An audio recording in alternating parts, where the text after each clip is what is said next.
Agora sobre iniciativas parlamentares contra o coronavírus. Já estamos em contato agora com a deputada Paula Belmonte, do Cidadania do Distrito Federal, que tem um projeto relacionado ao tema e que vai explicar para a gente a partir de agora qual é essa iniciativa dela em relação ao combate ao coronavírus. Como vai, deputada? Boa noite, seja bem-vinda.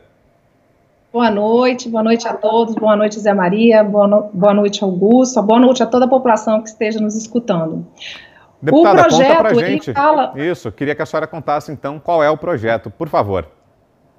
O projeto, na realidade, nós estamos num momento exatamente dessa polarização, né, e que não nos leva a uma solução realmente da nossa economia e da nossa saúde. Muitas pessoas estão, infelizmente, realmente sendo atingidas ou contaminadas com coronavírus, mas nós temos também sendo contaminadas e entrando em depressão e suicídio, pela falta também de liberdade. E nós sabemos que quando a pessoa tem, ela passa por esse processo da doença, né, do Covid-19, ela já é curada, então ela não é um vetor de transmissão. Então o nosso projeto foi, inclusive, um programa que eu ouvi aqui do Pingo dos Is, que me trouxe essa ideia. Vocês estavam debatendo exatamente essa questão de como nós estaremos trazendo a população para continuar a sua vida, ter a sua liberdade, não ser incomodado por polícia. É um absurdo o que está acontecendo, as pessoas não poderem ir e virem, e muitas das vezes trazendo brigas aí. Ontem vocês mostraram, anteontem, uma senhora saindo a chutes, né? Isso, em Salvador, né? Então, nós estamos aqui, nós colocamos o quê? Que as pessoas que já foram curadas, elas possam viver a vida dela normalmente. Elas não são vetores de transmissão, e então elas podem estar aí transitando pela cidade, continuando seus trabalhos, e isso traz uma motivação para as pessoas que já passaram por isso, quer dizer, dá uma oportunidade para elas não entrarem em período de depressão, porque hoje na Itália, na Europa, temos um ídice imenso de suicídio, aumentou, depressão, e também estimula as empresas a pagarem esse teste para os seus funcionários. Por quê? Porque se nós estamos tendo uma subnotificação, então vamos fazer essa notificação, vamos fazer trazer o setor privado no sentido de motivar a fazer esses testes e trazer as pessoas para trabalhar normalmente e continuarmos a vida, porque é muito fácil defender a quarentena dessa forma que está sendo feita quando nós temos aí a geladeira cheia. Agora, o que nós estamos vendo é a geladeira vazia de muitas pessoas, e a repercussão disso não é uma repercussão só da fome, é o que gera também, violência, abuso sexual, e uma criança que passa por uma situação dessa, quem vai ser esse adulto de amanhã? Então, temos que pensar isso com uma forma muito mais ampla e mais humana. E não é humano nós deixarmos a nossa população sem alimentação e sem condição básica, psicológica e de equilíbrio emocional. Seria então o passaporte da imunidade, né? Augusto Nunes, sua pergunta, Augusto. Acho excelente a ideia da deputada e registro o seguinte, segundo as estatísticas aí oficiais, né, que a gente tem usado aqui, todos altamente confiáveis, o Brasil, que se vale da subnotificação também nesse aspecto, já tem, reconhecidos pelo Ministério da Saúde, 55.350 recuperados. Como lembrou a deputada, nenhum deles pode infectar ninguém, conversa fiada isso, nem ser novamente infectado. Isso daí não existe. Estão prontos para trabalhar, sem botar ninguém em risco. 55 mil, no mínimo, porque esses são os oficialmente recuperados. Eu pergunto à deputada como é que é a tramitação de um projeto desse tipo, se é rápida, se depende desses dados, se o Ministério da Saúde pode ajudar, enfim, qual é a esperança que a gente pode ter de ver isso rapidamente aprovado? Ontem eu estava até conversando a respeito com o ministro Osmar Terra a respeito disso. Ele acredita que essa pandemia rapidamente já vem acabar com esse discurso, né, daquela situação, principalmente do cientificamente comprovado, que está cientificamente comprovado. Temos que deixar claro o seguinte, que o projeto de lei não é assim, passei por esses 14 dias de quarentena e posso sair. Não, ele tem que ter uma autorização, vamos dizer, um atestado do médico médico falando que ele está curado, ele passou por aquilo e está curado. Então, aquilo lá seria, o projeto ele prevê isso, para que as pessoas possam ter essa, vamos supor, essa liberdade, né? A questão da tramitação, nós dependemos, assim, da boa vontade do parlamento, né? Nós estamos sabendo aí que nós estamos fazendo as sessões virtualmente. Esse projeto, ele já está protocolado já praticamente há uns 20 dias. Ainda estamos precisando colocar um despacho, mas sim, uma oportunidade de estarmos conversando, principalmente acaba com o discurso cientificamente comprovado. A OMS soltou essa nota uma semana atrás, dizendo exatamente que não existe uma segunda reincidência. Então, pela própria OMS, que tantos defendem, ela já fala isso e deixa claro isso. E precisamos agora também, qual é a desculpa de manter essas pessoas presas? Não tem desculpa, né? Então, nós precisamos aí, e se tiver essa subnotificação, fortalece mais ainda o motivo de que podemos voltar a trabalhar e começar a dar mais dignidade para as pessoas. Deputada, a pergunta agora é de José Maria Trindade. Diga, Zé. Pois é, deputada, aqui em Brasília, tudo começou primeiro, né? Houve o fechamento de escolas, academias, né? Eu acho também que já está na hora de liberar de uma forma segura, com cuidados, com exigência de uso de máscara e tal, e a justiça está travando. Mas a minha pergunta para a senhora é a seguinte: há indícios de que falta uma liderança mundial para orientar de uma maneira correta, honesta, os países orientar? Não estou defendendo o presidente do mundo, não. E aqui no Brasil também, para fazer essa coordenação com prefeitos e governadores. A senhora, como deputada federal, a senhora escuta muito essa dificuldade ali.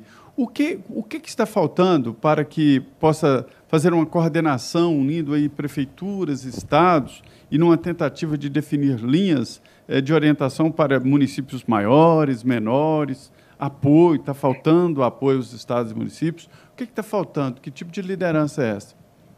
Olha, Zé Maria, eu peço até desculpa, assim, não de discordar da sua palavra no sentido de liderança, né? Eu penso que pode ter uma colaboração internacional, mas quem manda no nosso país somos nós. Quem manda no estado e quem manda nos municípios, como foi falado aí por vocês defendendo, cada um sabe como que está o seu quintal. Então, nós não podemos permitir que uma liderança internacional, do qual tem um contexto totalmente diferente do Brasil, venha falar o que tem que ser feito, porque nosso Brasil é um Brasil que nós temos, infelizmente, uma saúde, e é bom e importante a gente dizer que a nossa saúde, ela não entrará em colapso, ela já estava em colapso. Então, eu sou uma pessoa que muito atuante de visitar os hospitais e tudo, todos os hospitais tinham centenas de pessoas maca no corredor, quer dizer, já estava em colapso. Então, é importante que nós temos que saber o seguinte: vamos investir na saúde, é uma realidade do Brasil. Mas também, quando a gente fala assim, nós tivemos um aumento, e eu me solidarizo a todas as pessoas que perderam os seus entes queridos. Eu sou uma pessoa que estou na política porque eu perdi um filho e sei a dor disso, mas nós também temos que mostrar que esse aumento que passamos um país ou outro, nós temos uma proporcionalidade de tamanho e de população muito grande. Quer dizer, a curva não é a mesma curva que colocou na Europa. Isso que é importante. Hoje eu mandei para uma pessoa do governo exatamente isso. Vocês estão colocando os dados, mas não estão mostrando a proporcionalidade disso. E, de alguma maneira, o Brasil está tendo um retorno em relação a isso. As pessoas não foram atingidas quanto imaginavam que iriam ser atingidas. Isso é muito importante dizer. Ontem nós tivemos com o ministro da Saúde, pela comissão externa do coronavírus, ele nos falou, olha, nós estamos falando de 9 mil mortes, ontem eram, me parece que 7 mil mortes, é muito triste, com certeza, mas já morreram 1 milhão de pessoas. Cadê as 1 milhão de pessoas que já não se falaram? Então, nós temos que entender que quem tem que decidir isso são as autoridades, e nós temos excelentes autoridades no Brasil para falar isso. E não é uma briga entre saúde e economia, porque a saúde, ela depende da economia também, porque para que a gente possa ter um sistema de saúde adequado, nós precisamos da economia funcionando. Um pai de família, ontem eu não sei qual de vocês falaram sobre a dignidade, eu sempre falo o seguinte, que o empreendedorismo, o emprego traz dignidade, e traz mesmo. E quando a gente fala que é sujeito uma pessoa perder o emprego, ela mexe com a estrutura familiar e psicológica daquela família, aumentou um número imenso de suicídios, aumentou um número imenso de violência doméstica. de violência contra as crianças, e eu não vejo as pessoas falarem sobre isso. A repercussão disso na família é muito grande para o nosso país. Então, precisamos unir pessoas do nosso país, pessoas que possam sim ter colaborações internacionais no sentido de estudos científicos, mas quem tem que saber o que acontece no nosso país somos nós. Eu não sou a favor de uma globalização de informação ou um mandatário de qualquer forma. E aqui no país, deputada? E aqui no país? E aqui no Brasil? Eu acredito, muitas pessoas estão falando em relação ao ministro da Saúde. Eu tenho visto ele muito procurando realmente conhecer o que está acontecendo, trazer as informações de uma forma bem tranquila, no sentido, estamos aqui, precisamos dar uma atenção, por exemplo, na questão do norte do país, nós verificamos ali que as pessoas estão realmente muito mais vulneráveis, mas nós temos que entender também, Zé Maria, que nós temos que olhar não só o contexto do coronavírus, o contexto da população. Nós estamos falando ali de populações vulneráveis, muitas das vezes de nutrição. Quando nós tivemos a epidemia do Zika vírus, por exemplo, nós já tivemos audiência pública lá na Câmara Federal, que cientistas falam o seguinte, que uma das suspeitas por que o Nordeste teve mais crianças atingidas? Porque faltava água de qualidade e faltava nutrição para essas mães gestantes. Então, o problema é algo muito mais regionalizado, e é isso que eu vejo que o ministro está fazendo. Ele está procurando conhecer as regiões e dar o remédio conforme a região. Ontem foi até perguntado qual é o direcionamento geral para todos. Ele falou isso, o direcionamento geral cada caso é um caso. Então, vamos estudar cada estado com o seu estado. E é isso que eu acredito que tem que ser dessa forma. Deputada, e voltando ao projeto da senhora, falando sobre essa ideia que parece muito interessante, a gente fica até feliz, é curioso, né, que a senhora tenha ouvido aqui no programa, a gente fica feliz por poder participar ativamente, então, do debate público, essa ideia do passaporte da imunidade. Como seria isso? Para que ele seja viável, eu imagino que a gente tenha que ampliar a testagem, né? É preciso que cada vez mais pessoas sejam testadas para a gente saber qual é a real parcela da população que já teve contato, então, com o coronavírus. Como seria essa ampliação da testagem? O projeto da senhora fala em alguma coisa a respeito disso? Seriam as prefeituras, os estados, a União? Quem faria esses testes, deputada? Ô, Vitor, eu acredito muito na participação da sociedade também, sabe? Eu vejo que isso não está no projeto. Até ontem eu conversando com o ministro Osmar Terra, ele falou, nossa, poderíamos estar colocando aí uma obrigatoriedade das empresas fazerem essa testagem. Eu penso que eu não gosto dessa intervenção do Estado na sociedade. Eu prefiro pensar que nós podemos sim nos organizar. Todos nós estamos perdendo. Então, assim, pensar que as empresas elas se motivem a fazer mais testagem, o governo já colocou que vai já estar disponibilizando mais testagem, e com o projeto inicial é importante a gente dizer o seguinte, eu sou uma pessoa que defendo a diminuição do custo do nosso Estado, porque é muito alto o custo do nosso Estado, e quem paga somos nós, trabalhadores, e principalmente aquelas pessoas que estão aí muitas das vezes sem nada. Então, eu fiz questão de colocar num projeto que não houvesse nenhum tipo de carteirinha, nada disso, para não gerar custo, mas sim um atestado médico que o médico iria colocar ali,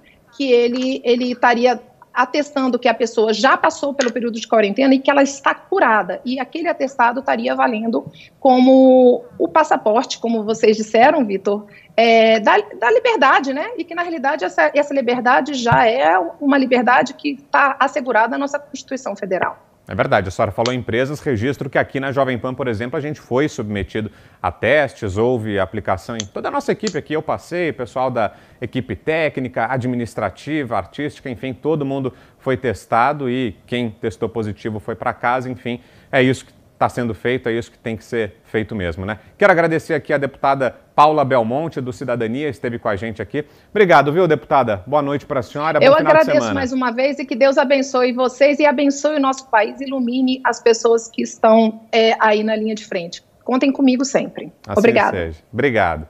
Agora são 7h32.